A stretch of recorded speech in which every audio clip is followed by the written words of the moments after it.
Baik, Assalamualaikum warahmatullahi wabarakatuh. Bertemu kembali dengan saya di Public Relation dan teman-temannya.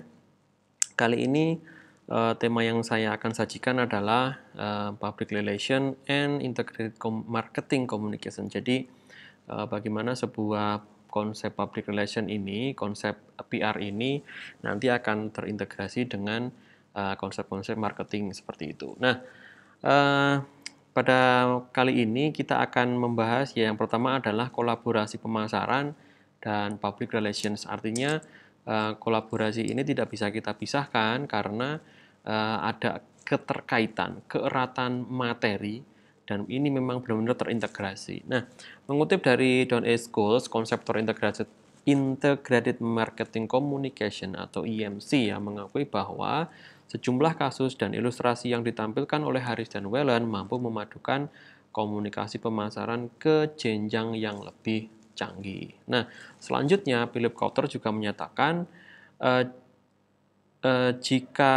juga mengatakan bahwa iklan semakin tidak efektif jika berbarengan dengan kemunculan media baru.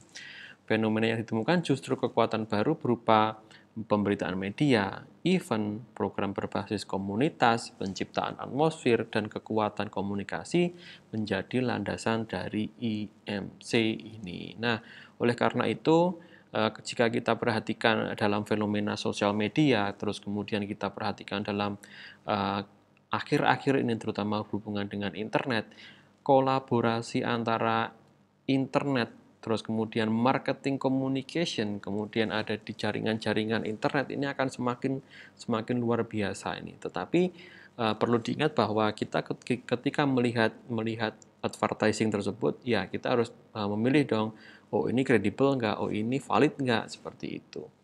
Oke, nextnya adalah kesamaan pokok pikiran dalam kesimpang siuran. Artinya apa? Ketika kita berhubungan atau melihat sebuah produk itu, bagaimana sih kita akan melihat sisi apa ya istilahnya solidnya seperti apa sih? Nah, seperti itu.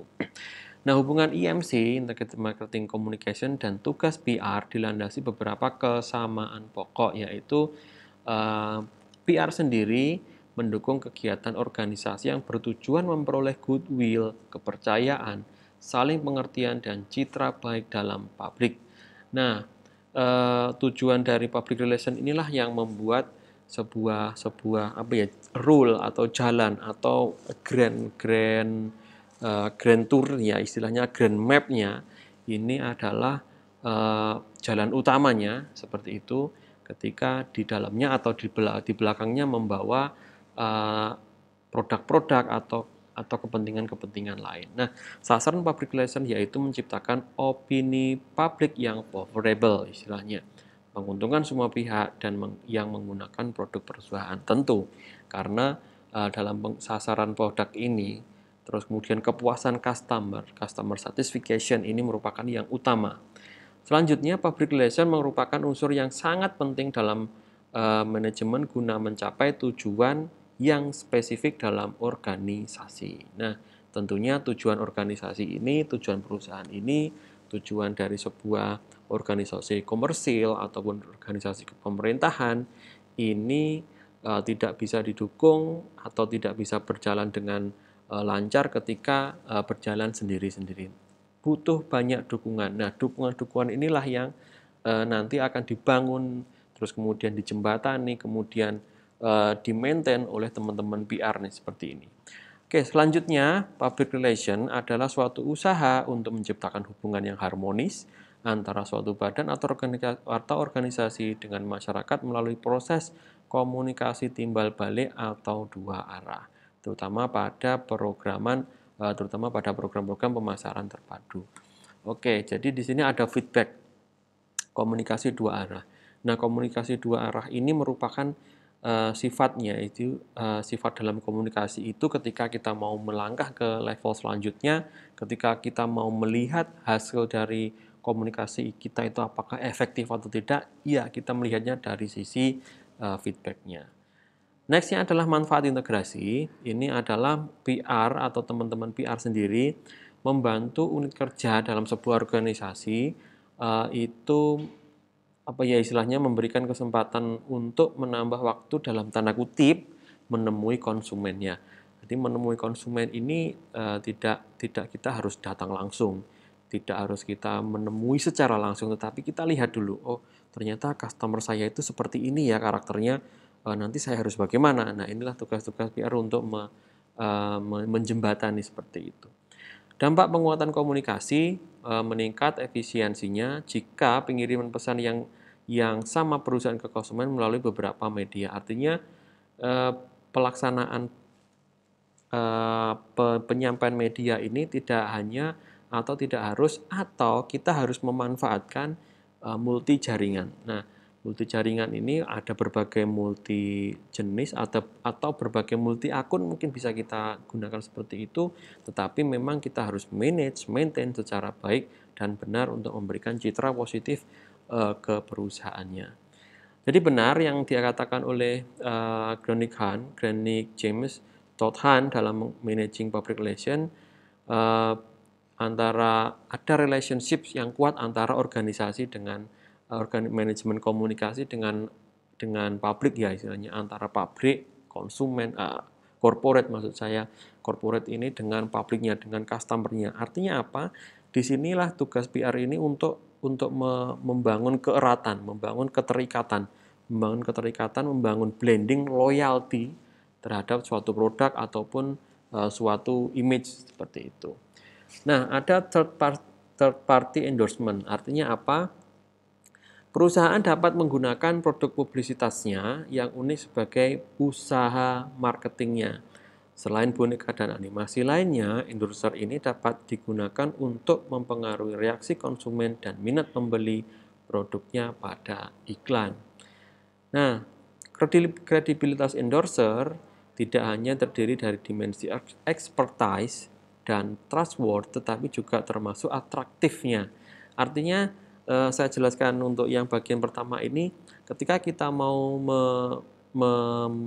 menggait konsumer yang lebih banyak, konsumer dengan segmentasi tertentu, ya endorsement inilah yang kita butuhkan. Nah, endorsement ini tidak tergantung saya sebagai expertise, saya sebagai seorang pro, saya sebagai seorang yang bisa menguasai peralatan ini contohnya, tetapi trustworthy-nya atau kepercayaannya, benar nggak yang dipakai orang ini benar-benar yakin. Nah, sekarang kita bisa lihat nih, reviewer YouTube, unboxing di YouTube itu banyak sekali. Tetapi apakah mereka masuk ke dalam tiga-tiganya ini atau tidak begitu? Ada juga yang sebenarnya tidak menguasai sebuah benda, sebuah alat, sebuah mungkin endorse yang di produknya, tetapi karena atraktifnya, jadi sikapnya ini yang membuat berbeda. Artinya dia bukan siapa-siapa, dia bukan pemain musik, contohnya kalau di endorse musik ya, tetapi ketika membawakan acara, ketika membawakan sebuah produk itu enak sekali. Nah, ini adalah bedanya. Kredibilitas endorser membuat pandangan dan persepsi konsumen akan menjadi lebih positif terhadap sikap pada iklan. Ini adalah tujuan dari pembuatan atau endorsement ini. Jadi endorsement ini memang apa ya istilahnya sebuah jalan lain, kalau saya mengatakan jalan lain ketika kita mau mendekati konsumen dengan sepenuh hati. Menggunakan endorser selebriti dalam iklan dapat meningkatkan atensi dan menghibur audiens. Ini pasti. Oke. Nah, kredibilitas endorser ini kemudian kita lihat menjadi menarik perhatian yang pastinya. Nah, yang kedua ada menghibur, entertaining. Yang ketiga ada memiliki kesamaan dengan konsumen, ada link atau ada semacam konektivitas. Kita harus juga menyesuaikan endorse barangnya yang kita akan ikutkan ke iklan ini ataupun ke yang namanya bintang iklan ini akan seperti apa sih, cocok gak ya dengan followersnya begitu. Endorsement memberi dampak positif terhadap produk, jadi pasti karena endorse ini pasti akan mengunggulkan produknya. Oke, ini produknya oke banget nih, bisa dibeli dan sebagainya dan sebagainya. kemudian memberikan keyakinan terhadap konsumen, ya pasti endorser dapat dipercaya atau believable. Oke. Nah,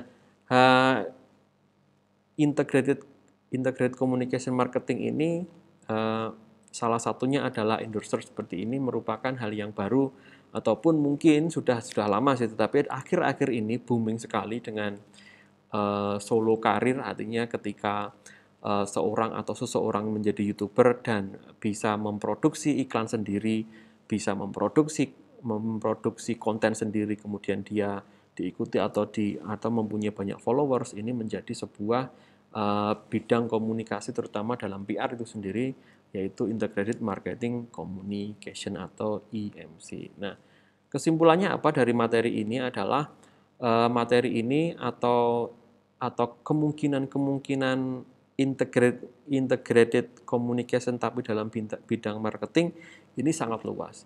Selain endorser mungkin ada beberapa lain lagi atau beberapa segmentasi lagi yang bisa kita kuak. Contohnya adalah endorser nanti tidak hanya di orang atau seseorang tapi bisa melekat di suatu tempat, suatu identitas atau suatu branding tertentu, contohnya seperti itu. Oke, itu saja yang bisa saya sampaikan. Kurang lebihnya mohon maaf. Kita akhiri sekian. Wassalamualaikum warahmatullahi wabarakatuh.